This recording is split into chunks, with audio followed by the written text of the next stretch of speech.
My name is Jeff Smith. I'm from Brooklyn Heights. I've lived in Brooklyn all my life. I'm from Beverly Road and 16th Street. I remember seeing you in Prospect Park at the Derby. Used to have a. I can't wait to say my wife's here. Music belongs to the masses. You know how music develops? Music develops from the generations, the decades preceding it. Music just doesn't happen. Hip-hop, rap just didn't happen.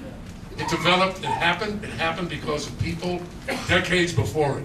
Now the same thing here, rockabilly. I understand, I've said this on the air, if you listen to my Sirius shows, I play rockabilly every night. If it wasn't for people like Jerry Lee Lewis, Carl Perkins, a guy named LaBeef, you know what I'm talking about, right? Johnny Cash, Buddy Holly, Elvis Presley. We'll go down as our 20. I don't think we'd have rock and roll today.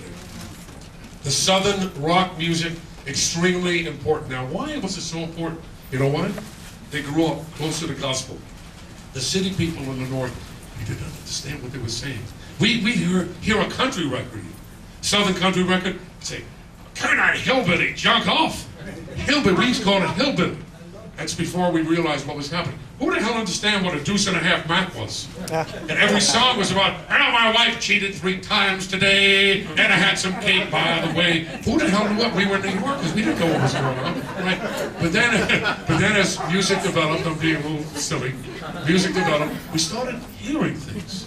They started understanding us, we started understanding them. So the cultures mixed, fused, and I really attribute that to radio. AM radio, and then when FM came on. When CBS FM in its heyday, it melded the music, right? We started hearing rockabilly. We started hearing some Southern rock. Southern people started hearing what was going on here from New York and Philadelphia. It was absolutely fabulous. So yes, once again, the answer is absolutely every area of this country has given a contribution to where we are today in rock and roll. And thank God we finally started listening. Because at one time, we wouldn't listen. Because of the color of somebody's skin, we wouldn't listen to the music. The music was in the black section. Oh, yes, we have that record in the back there, right?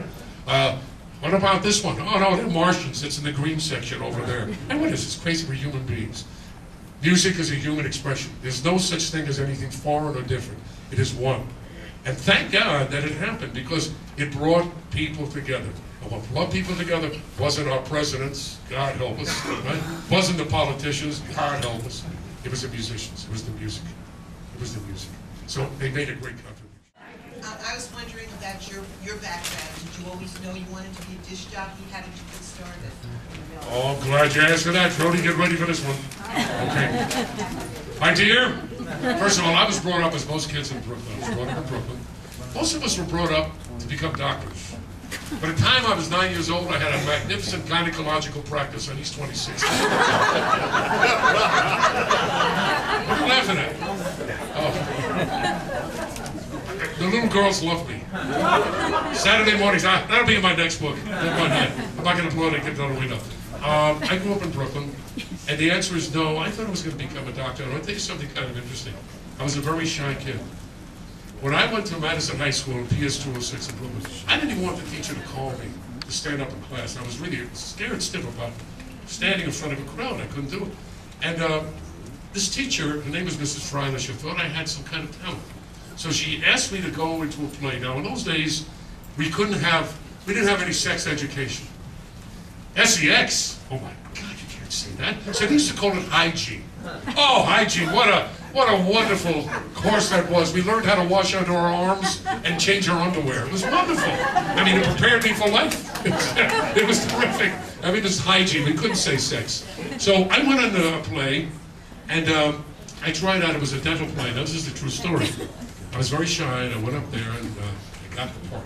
Ladies and gentlemen, my first experience on the stage, I was a cavity. And a lot of people still think I am on humanity. I was a cavity. And on that stage, being a little silly, but on that stage I sang my song about Mommy tells me to brush my teeth. I told my mammy, well, I'm not going to sleep. And something happened. I felt the warmth coming from the audience. And then I was able to give this warmth back, and suddenly a fire was lit inside me, and it's never going out. And that fire grows and grows. I tell you, I always say, when I go, people say to me, "You're going to retire?" I said, "Well, you crazy? I don't believe in retiring. Not me. When I go, I'm going to blow them to 25,000 pieces, like that. And I just hope nobody's in the room, because it's going to be a hell of an explosion." You know? But that's what I did. That was my background. And then I went to New York University. I founded their radio station. I teach. I travel all over, you know, expounding what I'm talking to you here about, holding on to this music, holding on to heritage, talking about, people love to hear the story of radio and how I got into radio, and that's a whole other story. That's a whole lecture in itself. Maybe in the next book I'll put something in there. And then I graduated college, and my first job was in Bermuda. Now, Bermuda was a very quiet island until I got there. They used to call me the Hammer. It wasn't Cousin Brucie. It was the Hammer. Now, why they call me the Hammer? Because they never heard anybody speak with the cacophony of the music. I brought rock and roll music to this once quiet island. I was playing, you know, all the stuff in the 50s. And it was really great. And they loved it. So the Hammer was born. Then I left there, and that's a whole story. I wrote an autobiography, and it's a real nice story about Bermuda. In fact, that was almost a 20th Century Fox movie about my adventure in Bermuda. So that was kind of an interesting thing. I was getting a lot of trouble. I got lynched there. A lot of problems there. It was kind of interesting because they didn't like the idea that I had black and white audiences dancing on my television and radio shows. It was a rough time during Bermuda. Bermuda's changed, though, quite a bit. And here I am today. I mean, loving what I'm doing every moment. When I go on, when that light goes on the air, might have been 40 years ago. I still have that same burn.